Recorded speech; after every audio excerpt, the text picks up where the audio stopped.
Hello friends, स्वागत है आपका हमारे चैनल इन्वेस्ट विद एके में।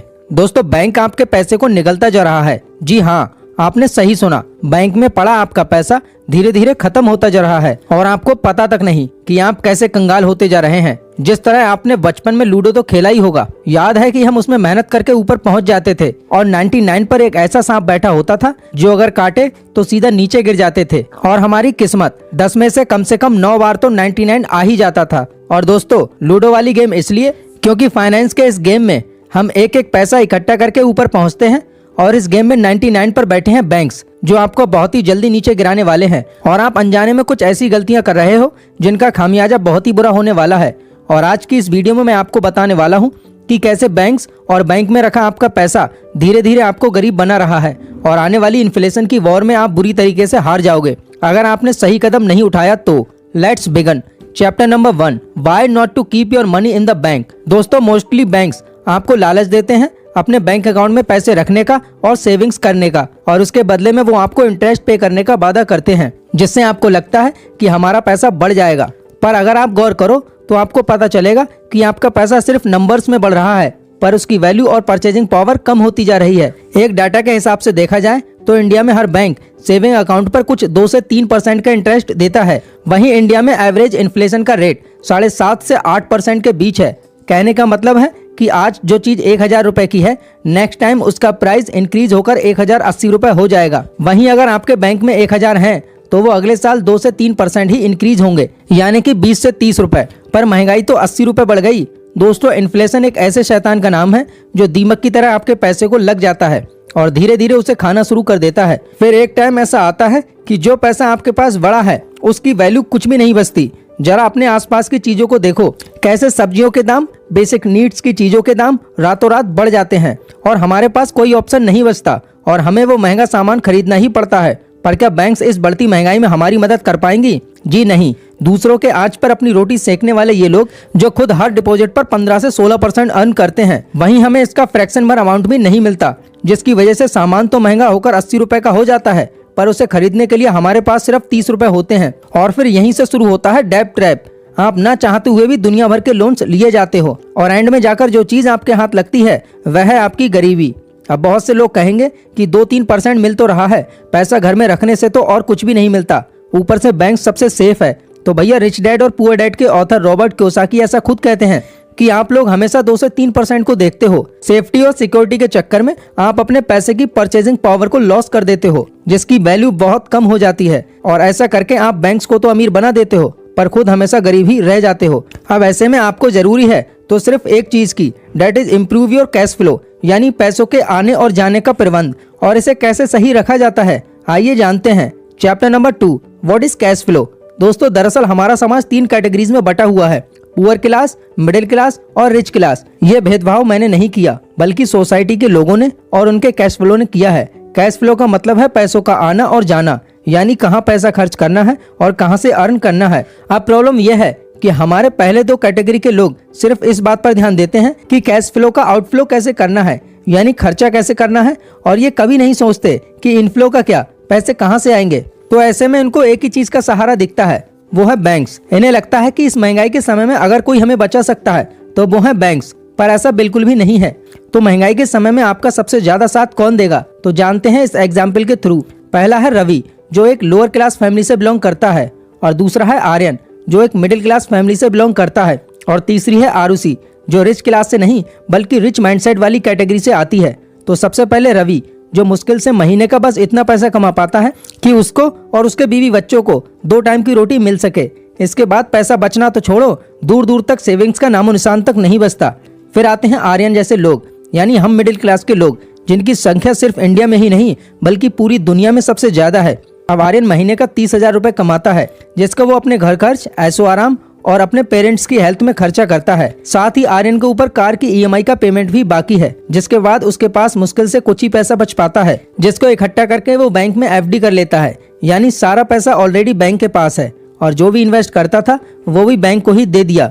एट लास्ट आती है आरुषि जो रिच माइंडसेट से बिलोंग करती है, जिसको बचपन से ही सिखाया गया है कि पैसा सिर्फ रखने के लिए नहीं होता बल्कि पैसों को ऐसी जगह निवेश करना चाहिए जहां से पैसे बन सके और साथ ही कैश का फ्लो हमेशा बना रहे, यानी इन्वेस्टमेंट करने के साथ साथ उस पर रिटर्न्स भी मिलता रहे जो इन्फ्लेशन जैसी प्रॉब्लम से आसानी से डील कर सके। इसीलिए आरओसी अपनी मंथली सैलरी का 50% बेसिक नीड्स में खर्च करने के बाद रेस्ट अमाउंट इन्वेस्ट करती है ऐसी जगह जहां से उसे 10 से 12% का रिटर्न आराम से मिल सके, और अपना मेन फोकस कैश आउटफ्लो पर नहीं बल्कि इनफ्लो पर रखती है। अब अगर महंगाई की मार पड़ी तो आपको क्या लगता है कि इनमें से कौन आसानी से उससे लड़ पाएगा और कौन उसे बीट कर पाएगा? तो आई एम श्योर आपको आपका आंसर मिल चुका होगा। पैसा बैंक में रखकर अगर आपको लगता है कि 2-3% का कैश फ्लो आपके लिए इनफ है तो आप गलत हो। आरओसी जैसे रिच माइंडसेट वाले लोग इस बात को बहुत अच्छे से समझते हैं, इसीलिए सिर्फ वो एक रिक्वायर्ड अमाउंट बैंक में रखते हैं और बाकी बचा पैसा ऐसी जगह इन्वेस्ट करते हैं जहां से उन्हें माइंड ब्लोइंग रिटर्न मिल सके, कुछ ऐसे एसेट बिल्ड करके जिससे उनकी या उनके आने वाली जनरेशन को कैश फ्लो की कभी चिंता करने की जरूरत ना पड़े। तो कौन से हैं वो एसेट्स, आइए जानते हैं। Chapter number 3, real estate and रीट्स। अब बात आ रही है एसेट्स बेटर देन बैंक्स की, तो रियल एस्टेट एक बहुत ही बेहतर ऑप्शन हो सकता है। दोस्तों आज या आज से 10 या 100 साल पहले भी अगर किसी चीज की वैल्यू होती थी तो वह है जमीन, यानी रियल एस्टेट। रियल एस्टेट और प्रॉपर्टीज में अगर आप इन्वेस्ट करते हो तो एक बात की तो गारंटी है कि आपका पैसा कभी भी लॉस में नहीं जाएगा। बट हाँ, हमें ये चीज लॉन्ग टर्म में देखनी है, ना कि शॉर्ट टर्म में, क्योंकि पिछले कुछ सालों में सिर्फ यही एक ऐसा इन्वेस्टमेंट है जिसने हमेशा पॉजिटिव रिटर्न्स ही दिए हैं। साथ ही रियल एस्टेट में इन्वेस्ट करने का एक फायदा यह भी है कि आपको मंथली पेमेंट भी मिलती रहती है रेंटल इनकम के रूप में, जिससे आपको कैश फ्लो मेंटेन करने की परेशानी कभी महसूस नहीं होगी। और रॉबर्ट कियोसाकी अपने रिच डैड का एग्जाम्पल देते हुए बताते हैं कि उनके रिच डैड इतने सुपर रिच इसलिए बन पाए क्योंकि उन्होंने रियल एस्टेट को ही अपना सक्सेस का मंत्र मान लिया था और धीरे धीरे करके वो प्रॉपर्टीज एक्वायर करते चले गए और उससे आने वाले रेंट से उन्होंने सारा लोन पे ऑफ कर दिया और इन्फ्लेशन को भी बीट कर दिया, क्योंकि बढ़ती महंगाई के साथ रेंट भी तो बढ़ता है। पर सबसे बड़ी समस्या तो यह है कि लैंड खरीदना या प्रॉपर्टी खरीदने का पैसा नहीं है और हम डेब्ट लेना नहीं चाहते। तो ऐसे में आपके लिए बेस्ट ऑप्शन हो सकता है रीट्स, यानी रियल एस्टेट इन्वेस्टमेंट ट्रस्ट, जिसमें आप कम पैसों के साथ भी रियल एस्टेट प्रॉपर्टीज में इन्वेस्ट कर सकते हो। रीट्स एक म्यूचुअल फंड्स की तरह होता है। इसमें बिल्कुल किसी फंड की तरह ही एक कंपनी कई सारी प्रॉपर्टीज पर अपना पैसा लगाती है और उससे मिलने वाले रेंट को इन्वेस्टर्स में डिविडेंड के तौर पर डिस्ट्रीब्यूशन कर दिया जाता है। अब अगर आप बहुत ज्यादा पैसा कमाते हो और लोन वगैरह लेकर कोई प्रॉपर्टी एक्वायर करने की सोच रहे हो, तब रियल एस्टेट की कमर्शियल प्रॉपर्टीज में इन्वेस्ट कर सकते हो, जहां का रेंट रेजिडेंशियल प्रॉपर्टीज के मुकाबले 3 गुना होता है, जिससे आप आसानी से अपना लिया हुआ लोन चुका सकते हो और एक टेंशन फ्री फ्यूचर प्लान कर सकते हो। और अगर आप ज्यादा सेफ्टी और कम बजट में ढूंढ रहे हो तो रीट्स में आप इन्वेस्ट कर सकते हो, जिसका रेट ऑफ रिटर्न 10 से 15% होता है और जिसमें आप मात्र 10,000 से भी शुरू कर सकते हो। अब आता है chapter number 4, stocks versus index fund versus FDs. तो रियल एस्टेट के बाद आप कहीं से 10, 15 या 20% का रिटर्न कमाना चाहते हो तो उसका सही आंसर है स्टॉक मार्केट। पर बात क्या है कि स्टॉक मार्केट का नाम लेते ही लोगों के मिक्स्ड रिएक्शन आना शुरू हो जाते हैं। कोई कहता है कि ये स्टॉक अच्छा है, कोई कहता है कि ये इंडेक्स फंड अच्छा है और कोई कहता है कि ये सब बेकार है, सिर्फ एफडी सबसे बेस्ट है।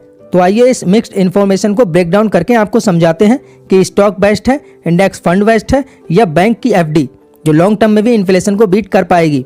तो बंटी, विनोद और विकास 3 फ्लैटमेट होते हैं। कॉलेज के टाइम पर तीनों साथ होते हैं और लाइफ की हर मूवमेंट आपस में शेयर करते हैं। कॉलेज के बाद स्ट्रगल खत्म होते ही तीनों को फाइनली जॉब मिल जाती है, जिसमें बंटी की सबसे अच्छी जॉब लगती है और उसे 1 लाख महीने का पैकेज मिलता है। वहीं विनोद 40,000 पर मंथ और विकास को भी अराउंड 40,000 पर मंथ मिल जाता है। अब बंटी ठहरा थोड़ा रिस्क टेकर और उसने स्टॉक्स में अपना पैसा इन्वेस्ट करना शुरू कर दिया। अपनी सैलरी में से हर महीने वो 10,000 रुपए स्टॉक मार्केट में इन्वेस्ट करने लगा। वहीं विनोद थोड़ा प्रैक्टिकल और स्मार्ट निकला। अब उसके पास बंटी जितना पैसा तो सेव नहीं हो पाता था और उसे स्टॉक्स मार्केट की इतनी ज्यादा नॉलेज भी नहीं थी, तो उसने सबसे सीधा सिंपल इंडेक्स फंड को चूज किया जो उसे अच्छे खासे रिटर्न दे दिया करता था और अपनी सैलरी में से हर महीने 6,000 रुपए इंडेक्स फंड में इन्वेस्ट कर दिया करता। पर विकास कुछ ज्यादा स्मार्ट निकला। उसने सोचा स्टॉक मार्केट वगैरह तो धोखा है, एफडी में इन्वेस्ट करने का मौका है। उसने बहुत सालों का इंतजार करके 5 लाख रुपए इकट्ठे किए और एफडी कर दी। अब धीरे धीरे बढ़ती लाइफ और लाइफस्टाइल के साथ तीनों अलग हुए और 30 साल बाद जब मिले तो इक्वेशन कुछ ऐसी थी कि बंटी हर महीने 10,000 रुपए इन्वेस्ट कर रहा था, वो भी 20 साल के लिए। तो 14% के रेट ऑफ रिटर्न के साथ उसकी टोटल रिटर्न होती है 1,32,00,000 रुपए। वहीं विनोद, जिसने इंडेक्स फंड में इन्वेस्ट किया था, वह हर महीने 6,000 रुपए इन्वेस्ट करता था और उसने अपना इन्वेस्टमेंट 30 साल तक किया और उससे उसे 13% का रिटर्न मिला। तो उसका टोटल अमाउंट हुआ 2,65,00,000 रुपए। और विकास ने केवल 10 साल के लिए ही एफडी में इन्वेस्ट किया था, वो भी 5 लाख रुपए, जहां पर उसे अराउंड 7% का रेट ऑफ इंटरेस्ट मिला। तो उसे एट द एंड मिले 10 लाख रुपए। सो अगर आप भी मिडिल क्लास लेवल अर्नर हो, यानी विनोद की तरह महीने का 30 से 40 हजार अर्न कर रहे हो, तो आपके लिए सबसे सही टाइम है। अपनी आंखें खोलो और राइट इन्वेस्टमेंट टेक्निक्स को चूज करो। पर बैंक में अपना सारा पैसा रखने से अच्छा है इंडेक्स फंड, स्टॉक या फिर रियल एस्टेट में इन्वेस्ट करो। और अगर आप बिगिनर हो और आपको डर लगता है तो एक साथ नहीं, थोड़ा थोड़ा अमाउंट इन्वेस्ट करना चालू करो और जितना हो सके इन्वेस्टमेंट की नॉलेज लो, जिससे आपको धीरे धीरे इन्वेस्ट करने का कॉन्फिडेंस आएगा। और जब आप पूरी तरह कॉन्फिडेंट हो जाओ तब आप अपना इन्वेस्टमेंट अमाउंट बढ़ा सकते हो। बट अगर आप अपनी आंखें बंद रखोगे और सारा पैसा बैंक में ही पड़ा रहने दोगे तो बैंक आपका पैसा निकल जाएगा और आप कभी भी इन्फ्लेशन को बीट नहीं कर पाओगे। तो दोस्तों, आई होप कि वीडियो आपको पसंद आया होगा और इस वीडियो से आपको कुछ ना कुछ सीखने को जरूर मिला होगा। अगर आपको वीडियो पसंद आया हो तो वीडियो को लाइक करें और चैनल को सब्सक्राइब करना ना भूलें। मिलते हैं आपसे हमारी अगली वीडियो में, तब तक के लिए जय Hind and thanks for watching.